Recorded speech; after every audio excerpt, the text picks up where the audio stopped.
कुछ अजीब सा, कुछ गरीब सा, ये पहाड़ है मेरे नसीब का, जहां कोई कश्मकश नहीं, कोई हलचल नहीं, सिर्फ ठहराव और सुकून।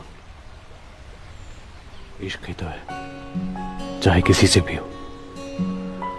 अब इसमें मेरी गलती क्या कि मुझे इन पहाड़ों से हो गया।